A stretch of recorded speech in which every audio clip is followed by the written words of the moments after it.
અને એ સમયે ભયાનક વાતાવરણ બન્યું હશે.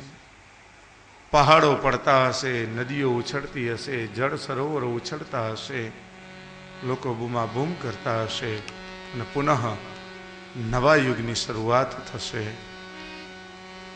પણ રાજા એમ કહી, આ બધાયમાંથી બચાવવા માટે એક જ વસ્તુ હશે, જેનું નામ છે હરિનામ સંકીર્તન.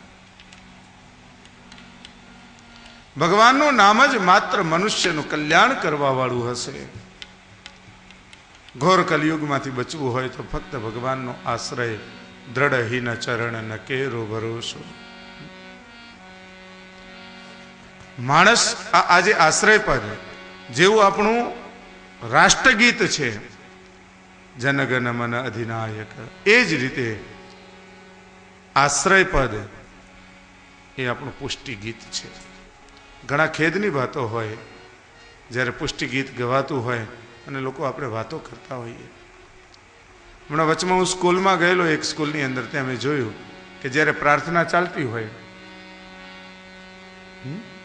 યા કુંદેન્દુ તુષાર હાર ધવલા, માણસો એક કામ એ પેલું લાવતો, આ રીતે પ્રાર્થના ચાલતી હતી.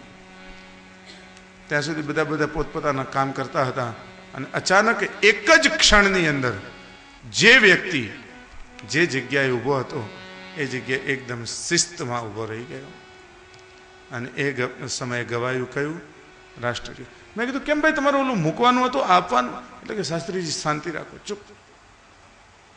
પછી એમણે કહ્યું કે રાષ્ટ્રગીત જ્યારે ગવાતું હોય ને ત્યારે એનું અપમાન ન કરાય.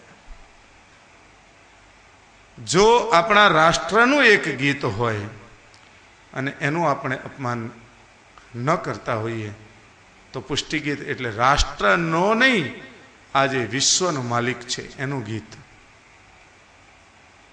જેને આપણે પુષ્ટિ ગીત કહેતા હોઈએ, એનું તે અપમાન આપણાથી કઈ રીતે કરાય? રોજ એ ગીત ગવાતું હોય, દ્રઢ હિન ચરણ ન કેરો ભરોસો. એ આ આશ્રય ગીત ખબર છે તમને બધાને? એ આશ્રય ગીત શું છે? સતત ઠાકોરજીના આશ્રયમાં રહેવા માટે જે આપણને યાદ અપાવે. એક માણસ છે, એ કૂવામાં પડી ગયો, અંધારું છે ખૂબ, અને પછી બૂમ પાડતો હોય, બચાવો બચાવો બચાવો. ઘોર જંગલ છે,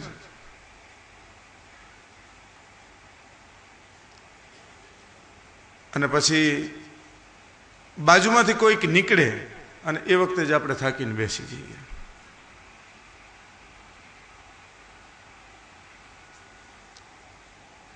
પેલો માણસ નીકળી જાય ને પાછું આપણને યાદ આવે, આપણે કહીએ બચાવો બચાવો બચાવો. કોણ સાંભળે? એટલા માટે એમ કહ્યું છે કે તમે થાકી જાઓ,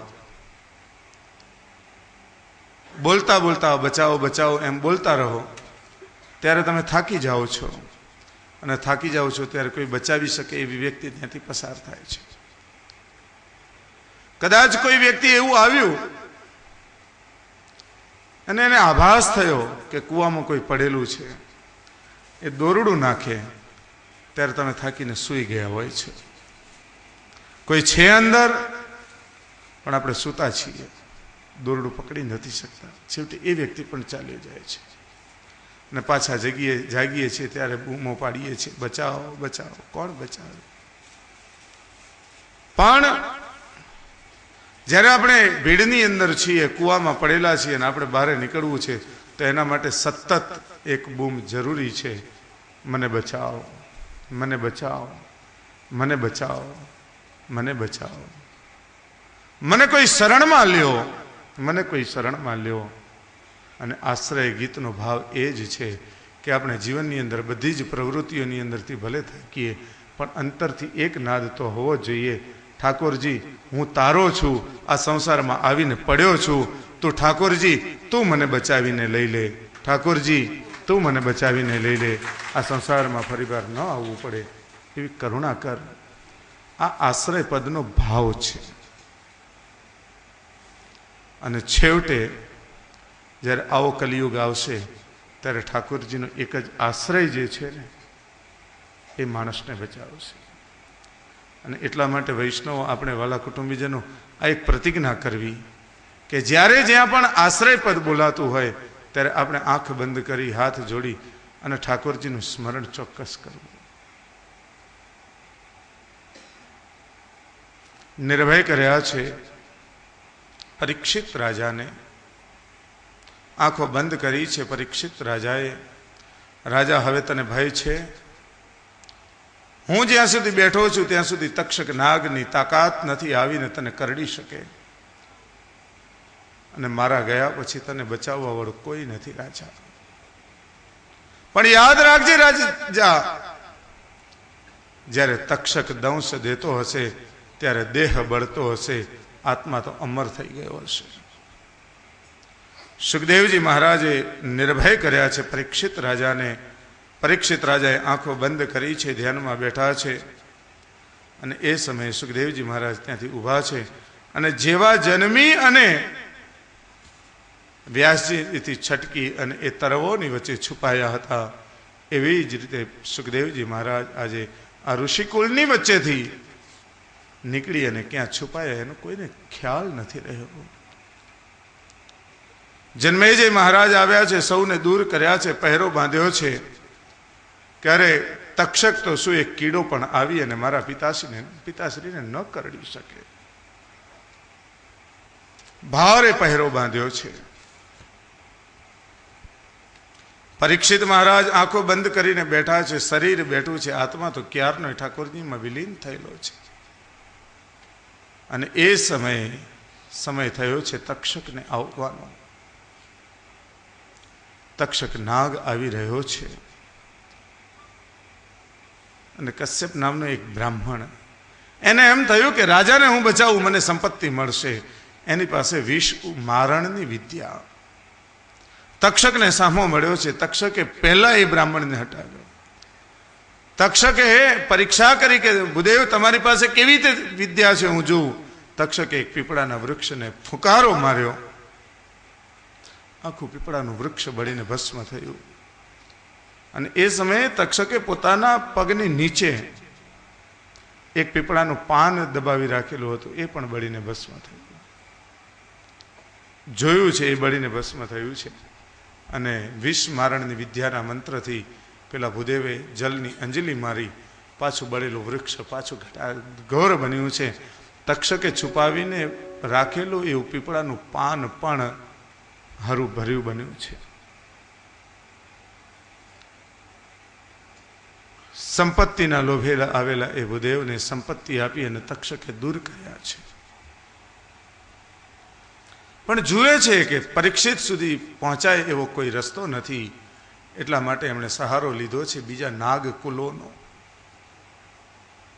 ઘણા બધા સર્પોને સાથે બોલાવ્યા. એ બધા સર્પો ઋષિઓના રૂપ લઈને આવ્યા છે. અને એ ઋષિઓના હાથની અંદર ફૂલના કરંડિયા છે. ફૂલના કરંડિયાની અંદર તક્ષક એક કીડાનું રૂપ લઈને ફૂલની મધ્યમાં છુપાયા છે. બાકી તો જઈ કઈ રીતે શકે? જન્મેજયને કહે કે મહારાજ અમારે રાજાનો સત્કાર કરવો છે. જન્મેજયે જવાની ના પાડી કે મહારાજ ક્ષમા કરજો, પણ અમારે આ પુષ્પની માળાઓ રાજા સુધી પહોંચાડવી છે. અને જન્મેજય એ પુષ્પની માળાઓ ઋષિઓની પાસેથી લઈ અને પરીક્ષિત રાજાના ગળામાં પધરાવી છે. અને જન્મેજય જ્યાંથી આમ પાછા વળી અને થોડા આગળ જાય એટલામાં તો તક્ષક પોતાના મૂળ સ્વરૂપની અંદર આવી અને શન ન કરી એક ફૂંફાળો મારી અને આકાશ માર્ગે ઉડી અને ઇન્દ્રના સિંહાસનને લેપટાઈને છુપાઈ ગયો છે. પરીક્ષિતનો દેહ બડબડ બડબડ બડબડ બડબડ બડબડ ફટકે બોલવા લાગ્યો છે. જન્મેજયને ક્રોધ આવ્યો. બ્રાહ્મણોને બોલાવ્યા છે, વિદ્વાનોને બોલાવ્યા છે, સર્પ યજ્ઞ કરાવ્યો. અને જેવા સર્પના મંત્રો બોલાય એક એક એ કુંડની અંદર આવી અને સર્પ ટપ ટપ ટપ ટપ ટપ ટપ પડવા લાગ્યા છે, બળીને ભસ્મ થવા લાગ્યા છે. પણ પેલો તક્ષક ક્યાં છે? બોલાવો એને. ઋષિઓ કહે કે ઇન્દ્રના સિંહાસનને લપેટાયો છે. ઇન્દ્રના સિંહાસનની સાથે તક્ષકને બાળીને ભસ્મ કરો, આદેશ છે મારો. અને છેવટે દાદા યુધિષ્ઠિરે અંતરિક્ષમાંથી આજ્ઞા કરી છે કે બેટા, કર્મની કરણી કર્મમાં ભોગવવી પડે. એ પરીક્ષિત કર્મ હતું, એને ભોગવવું પડે. જન્મે જે શાંત થયા છે, જે ઋષિઓ સહકાર રૂપ બન્યા હતા, ઋષિઓના સ્વરૂપમાં આવેલા એ સર્પો સહકાર રૂપ બન્યા હતા તક્ષકના, એ બધા જ આ કુંડની અંદર હોમાયા છે. એટલે કરણી કરેલી હોય એને તો ભોગવવી જ પડે છે.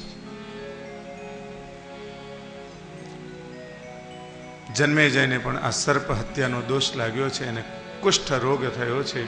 1.5 વર્ષ સુધી ગંગાજીના જલની સામે અનશન કર્યા છે અને ભાગવતજીના આરાધનથી એમણે પણ પોતાના કુષ્ઠ રોગમાંથી છુટકારો મેળવ્યો છે. આ સાથે ભાગવતજીની આ કથા 12 સ્કંદની અંદર 12 અધ્યાયમાં પૂર્ણ થઈ. 13મા અધ્યાયની અંદર ભાગવતજીની કથા સંક્ષિપ્તમાં, જેને આપણે બધા હુંડી કહીએ છીએ. હુંડી એટલે ખબર છે બધાને? હે? લોકો એક જ વાત એમ કહેતા હોય કે 7 દિવસ સુધી જે કથા થઈ હોય અને એમાં 7 દિવસમાં જે લોકો કથા સાંભળવા ન આવ્યા હોય એ 7મે દિવસે આવીને સાંભળે એટલે 7 દિવસની કથાનું પુણ્ય મળે. આવું જ બધાના મગજમાં છે ને? હે? એવું નથી. એવું નથી. તો શું છે? એ તો છે જ, સંક્ષિપ્તમાં ભાગવતજી છે એટલે એનું પુણ્ય જેટલું કર્યું હોય એટલું એનું પુણ્ય તો મળે જ. પણ ખરેખર ખરા અર્થની અંદર આજે મોટાભાઈ એક બહુ સારું એક જ્ઞાન આપ્યું મને કે હુંડી એટલે 7 દિવસ જે શ્રોતાઓએ કથા સાંભળ્યું એની પરીક્ષા. એમણે એમ કીધું કે એક માઇક બાજુમાં મૂકી દેવાનું, પછી આંગળી ઊંચી કરવાનું, કહેવાનું 7 દિવસ કોણ કોણ આવ્યા હતા. એટલે 7 દિવસ આવ્યા એ બધા આંગળી ઊંચી કરે, એને બધાને એમ કહેવાનું કે એક અધ્યાયની કથા તમે કરો. હે? તમે બધાએ સાંભળી છે ને? એટલે પછી મેં ભાઈને કીધું, ભાઈ આવું કરીએ ને તો 6 દિવસ જ આવે, 7મે દિવસે કોઈ ના આવે.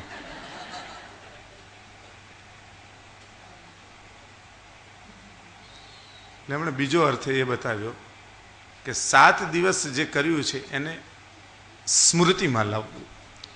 લોકો આવીને એમ કહે ને કે શાસ્ત્રીજી આજ કથા પૂરી થઈ જશે, કાલથી શું કરશું? તો શું કરશું એના માટેનું પાથેય.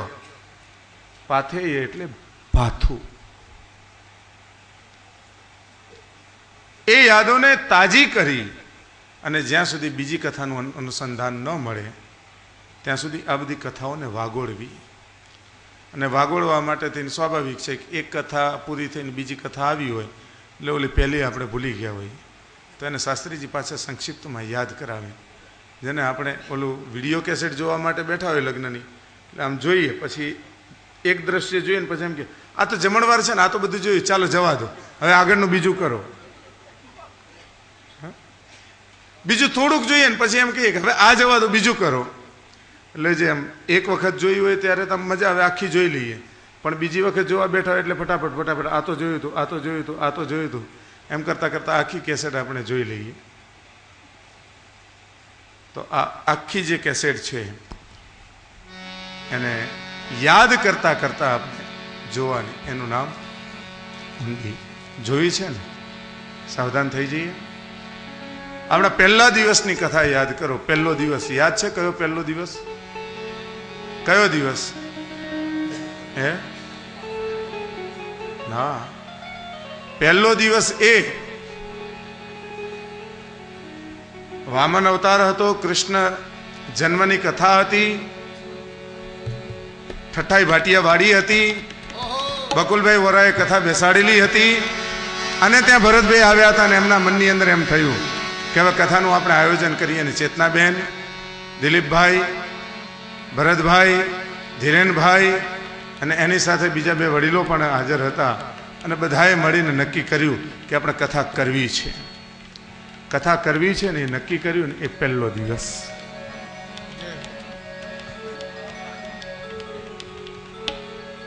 અને એ કથા નક્કી કર્યા પછી ઉમેશભાઈને ફોન કર્યો એ બીજો દિવસ, શાસ્ત્રીજીને બોલાવ્યા એ ત્રીજો દિવસ. અને એ વખતે આપણે બધી મિટિંગ કરીને નક્કી કર્યું કે કથા કઈ રીતે કરીશું. એના પછી તો એક બધી મિટિંગો થવા લાગી, નક્કી થવા લાગ્યું.